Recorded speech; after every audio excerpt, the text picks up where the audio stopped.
Kā rokraksts var palīdzēt karjeras izvēlē, un pieņemsim, vai tev būt vadītājam vai nebūt vadītājam.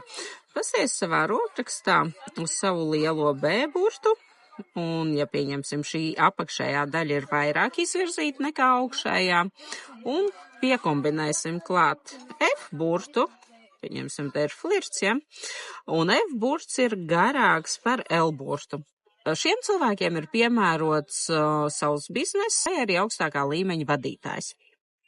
Ja pieņemsim B burti ir ar vienādiem izvirzījumiem, nav neviens aplītis vairāk pa labi nekā otrs, bet F burts joprojām ir garāks par L burtu. Šiem cilvēkiem būs piemērots kvalitātes vadītājs vai procesu vadītāja vieta, jo viņiem ir svarīgi tieši tā procesa kvalitāte katrā posmā. Ja pieņemsim, tavs F burts ir ar apakšējo cilpu, tieši šo cilpu, tev būs ļoti piemērots projektu vadības darbs, visdažādākie projekti. Un tu pats arī tīri labi iesaistīsies tajos. Bet, ja pieņemsim F burts, tev ir flirts. Tā, īsāks par L burtu.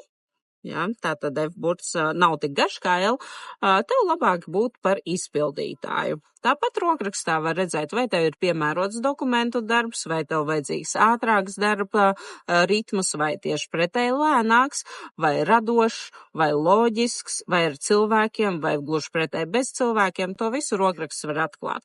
Tā kā, ja tu vēlies saņemt ieteikumus profesionālā vidē un karjeras izvēlē, droši var veikt rokraksta analīzi, piesakoties mājaslapā.